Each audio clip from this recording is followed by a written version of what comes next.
নমস্কার সকলকে। Hello everyone, my today's topic is what is non fiction বা প্রকৃত তথ্য ভিত্তিক সাহিত্য কি।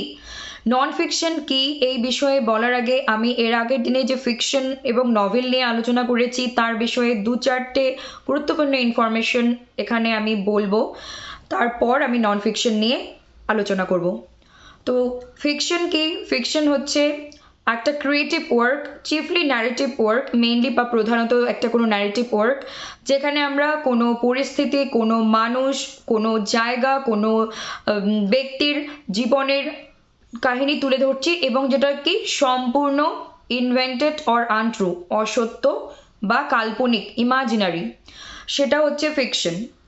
আর কি হচ্ছে, নভেলের ক্ষেত্রেও সেম থাকছে, কিন্তু আমরা ফিকশনের মধ্যে কি পাচ্ছি না, আমরা ফিকশনের মধ্যে হিস্ট্রি, ফ্যাক্ট এবং প্লজিবিলিটির কোনো কনসিস্টেন্সি পাচ্ছি না। ইনকনসিস্টেন্ট ফ্যাক্ট, হিস্ট্রি অ্যান্ড প্লজিবিলিটি থাকছে ফিকশনে, মানে কোনো যুক্তিসঙ্গত বা যুক্তিবদ্ধ কোনো ব্যাপার আমরা ফিকশনের ক্ষেত্রে পাচ্ছি না এবং অসত্য বিষয় নিয়ে কথা বলছি। আর নভেলও ঠিক তাই, কিন্তু নভেলের মধ্যে আমরা দেখতে পাচ্ছি যে সিকোয়েন্স অফ ইভেন্টস, মানে কি ঘটনাবলীর একটা সিকোয়েন্স, মানে একটার পর একটা কোনটার পর কি ঘটনা হয়েছে আপনারা যখন নভেল পড়বেন একটা কানেকশন বা একটা লিঙ্ক খুঁজে পাবেন যে এই ঘটনাটার পর এই ঘটনাটা হয়েছে।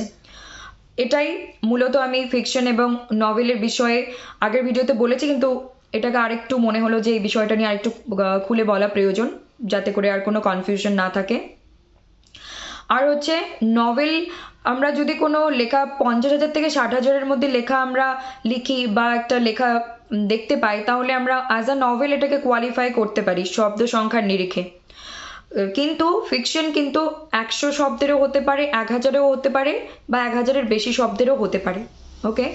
আর আগের দিন আমি নভেল এবং ফিকশন বলতে গিয়ে ফেবল কথাটা বলিনি, যেটা খুব ইম্পর্টেন্ট। কারণ হচ্ছে যা ইমাজিনারি তাই ফেবল, মানে যেটা অসত্য বা যেটার মধ্যে বাস্তবতা নেই, কাল্পনিক বিষয়, সেটা ইমাজিনারি। এবং এটাকে আমরা ফেবল কথাটা আমার অ্যাড করা উচিত ছিল, এর আগের দিন আমি অ্যাড করিনি, তাই আজকের ভিডিওতে বলে দিলাম যে ফেবল। আর হোয়াট ইজ ফেবল বা আরও যেগুলো লিটারারি টার্মস আছে সেগুলো আমরা আমাদের পরবর্তী ক্লাসে একটা একটা করে অবশ্যই আলোচনা করব এবং পড়ব। আর নভেল হলো ইমাজিনারি, কিন্তু সিকোয়েন্স অফ ইভেন্টস, ইভেন্টের সিকোয়েন্স আমরা পাচ্ছি। আর novel is a piece of fiction, ফিকশনের একটা অংশ। আর প্রোজের বিষয়ে আমি আগের ভিডিওতে বলেছি, কিন্তু প্রোজ বা গদ্য আমরা কিন্তু এসে লেখার ক্ষেত্রে, প্রবন্ধ লেখার ক্ষেত্রে, শর্ট স্টোরি বা ছোট গল্প লেখার ক্ষেত্রে এবং নভেল লেখার ক্ষেত্রে, ফিকশন লেখার ক্ষেত্রে আমরা কিন্তু প্রোজ রাইটিং, এই যে ন্যারেটিভ প্রোজ ওয়ার্ক এভাবে বলি, গদ্য আকারে লেখা হয়। ওকে। আর কি বিষয়, the father of written novel, এনার উল্লেখ আমি করিনি গত ভিডিওতে, এটা আজকে বলে দিচ্ছি। ফাদার অফ ইংলিশ বা ফাদার অফ রিটেন নভেল, মানে লিখিত নভেলের জনক বলা হয় শেরিটন ডি ট্রয়েস। আর বানানটা হচ্ছে CHRETIEN, শেরিটন ডি ট্রয়েস, TROYES। ওকে। তাহলে শব্দ সংখ্যার বিষয় বলার ছিল, ফাদার অফ রিটেন নভেল কি ওনার নাম আমার এখানে উল্লেখ করার ছিল, ফেবেল কথাটা বলার ছিল, এই কয়েকটা বিষয় আমার জানানোর ছিল, তো জানানো হয়ে গেল। এখন আমি আসছি what is non fiction. Non fiction মানে হচ্ছে যে প্রকৃত তথ্যভিত্তিক সাহিত্য, মানে যেটার মধ্যে কি থাকছে, it's a literary genre of writing which is based on real life experience, facts, events, etc. মানে হচ্ছে যে নন ফিকশন হচ্ছে কি কোনো বাস্তব জায়গা, জীবন, কোনো বস্তুর বিষয়ে বলছে যেটা সত্য বা যেটার বাস্তবতা আছে।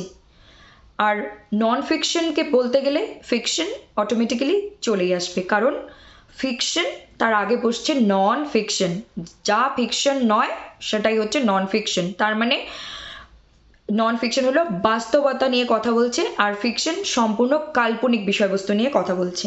ওকে। আর ফিকশনের মধ্যে যা যা এলিমেন্ট বা ক্যারেক্টারিস্টিক আমরা পেয়েছি মোটামুটি সবই নন ফিকশনে আছে, কিন্তু একটা বড় বৃহৎ রকমের পার্থক্য তৈরি করছে দুটোর মধ্যে। সেই বিষয়টা হলো রিয়েল লাইফ এক্সপিরিয়েন্স, আর ফিকশন হচ্ছে ইনভেন্টেড অর আনট্রু, ইমাজিনারি কাল্পনিক বিষয় নিয়ে কথা বলছে ফিকশন, আর নন ফিকশন কথা বলছে বাস্তবতা নিয়ে। এবং নন ফিকশনের মধ্যে দুটো গুরুত্বপূর্ণ বিষয় আমরা পাচ্ছি যেটা ফিকশনে কখনোই থাকবে না, সেটা হলো অটোবায়োগ্রাফি এবং বায়োগ্রাফি। তো নন ফিকশন হচ্ছে যে কোনো মানুষের বাস্তব জীবন পরিস্থিতি প্রেক্ষাপট নিয়ে আলোচনা করবে, সেটাই হলো নন ফিকশন বা প্রকৃত তথ্যভিত্তিক সাহিত্য। আর নন ফিকশনের মধ্যে আমরা 5টা এলিমেন্ট পাচ্ছি: setting, plot and character, language and imagery,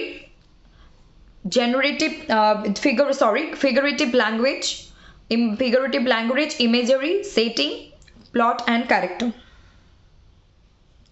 এই 5টা এলিমেন্ট আমরা পাচ্ছি নন ফিকশনে। এবং 5টা আর এর কথা বলে নিচ্ছি যেটা নন ফিকশনে থাকছে। 5টা আর: real life, reflection, research, reading and writing. এই 5টা এলিমেন্ট কিন্তু আমাদের নন ফিকশনের ক্ষেত্রে থাকবেই, যেটাকে এক কথায় বলছি 5 আওয়ার্স। ওকে, তারপর আমরা নন ফিকশনের বিষয়ে বিভিন্ন টাইপ, কতগুলো ধরন হয়, যে কয়েকটা এই মুহূর্তে আমার মনে আসছে আমি বলে নিচ্ছি। কিন্তু নন ফিকশনের প্রচুর ধরন আছে, প্রচুর আছে, এবং আমি পরবর্তীতে এগুলো একটা একটা করে ভিডিও নিয়ে আসবো আপনাদের সামনে। এবং আপনাদের যদি কোনো স্পেসিফিক বিষয়ে জানার থাকে সেটা কমেন্টেড সেকশনে জানাবেন, আমি অবশ্যই সেই বিষয় নিয়ে আলোচনা করব। তো তাহলে কত ধরনের আমরা নন ফিকশন পাচ্ছি, সেখানে অসংখ্য বলতে পারি। তার মধ্যে আমি কিছু এখানে তুলে ধরছি। উদাহরণস্বরূপ travel writing, creative, politics, science, cook books, food writing, তারপর পাচ্ছি আমরা ইকোনমিক্স, বিভিন্ন ধরনের আমরা নন ফিকশন লেখা পাচ্ছি। আর বায়োগ্রাফি, অটোবায়োগ্রাফি এগুলো তো থাকছেই, এগুলো তো দুটো খুবই ইম্পর্টেন্ট পার্ট নন ফিকশনের, ইম্পর্টেন্ট বিষয়বস্তু। ওকে, আর হচ্ছে যে নন ফিকশনে কতগুলো টেক্সট টাইপ মানে ধরনের টেক্সট আছে। ইনফরমেটিভ টেক্সট আছে, পারসুয়েসিভ টেক্সট আছে, রিকাউন্টস, ইনস্ট্রাকশন টেক্সট আছে, journalistic writing, biography, argument text etcetera. মানে কতগুলো টেক্সট মানে হচ্ছে লেখা বা পাঠ্য বইয়ের যে অংশ।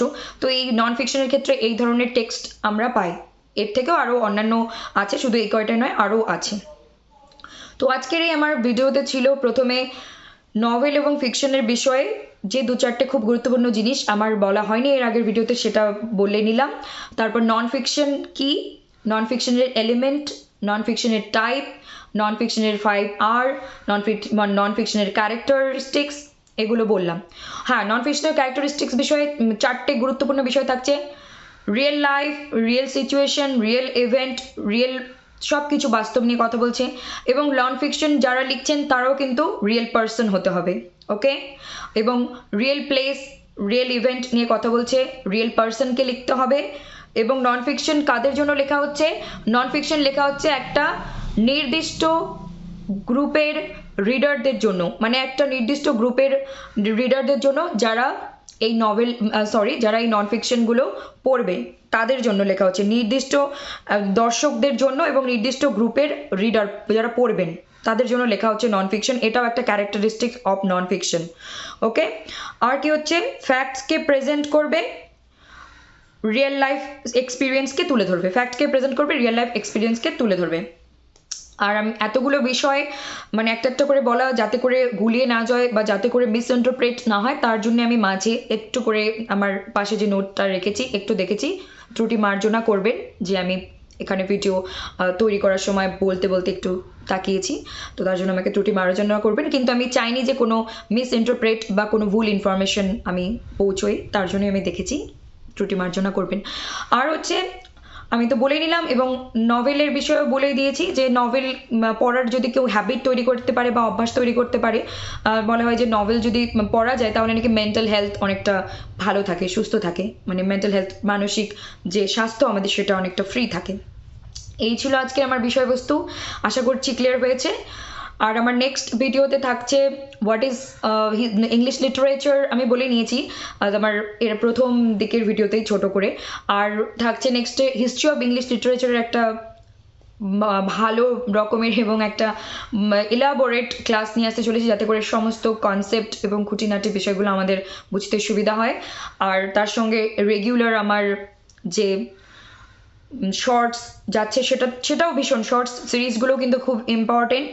যে টপিক নিয়ে এটার মধ্যে সিকোয়েন্সিয়ালি, মানে এটাকে যে কোনো একটা সঙ্গে লিঙ্ক করে করে পড়তে হবে এরকম কিন্তু ব্যাপার নেই। যে শর্টস ভিডিওগুলো আমি বানাচ্ছি, কিন্তু শর্টসগুলোতে খুব ইনফরমেটিভ, মানে ওই বিষয়গুলো একটা করে মানেটা আমাদের জানলেই কিন্তু ওই বিষয়টা সম্পর্কে একটা ধারণা পাওয়া যায়, এবং পরবর্তীতে যখন আমরা পড়বো তখন ওটা কিন্তু আমাদের সাহায্য করবে, হেল্প করবে ওই মিনিংটা ক্লিয়ার থাকার জন্য। ওকে, শর্ট সিরিজটাও আমি কন্টিনিউ করছি, আর খুবই ইনফরমেটিভ এবং খুবই গুরুত্বপূর্ণ বিষয় নিয়ে আমি শর্ট সিরিজেও আলোচনা করছি, যেটা লিঙ্ক অনুযায়ী পড়তে হবে এরকম কোনো বিষয় নেই।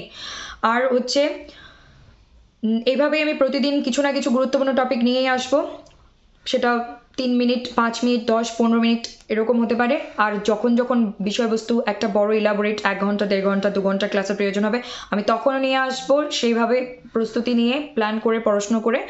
এবং যখন পরীক্ষা কোনো কম্পিটিটিভ এক্সামের বিষয়ে বলবো, সেটারও পিওয়াইকিউ মানে প্রিভিয়াস ইয়ার কোয়েশ্চেন সলভ করানো থেকে শুরু করে, মক টেস্ট থেকে শুরু করে, সেই পরীক্ষার কোনো ইম্পর্টেন্ট টপিক থেকে শুরু করে, বা বড় ভিডিও হোক বা শর্ট ভিডিও হোক, যেটা যে মাধ্যমে আনলে আমি বা আমরা উপকৃত হব, সেইভাবেই আমি নিয়ে আসবো।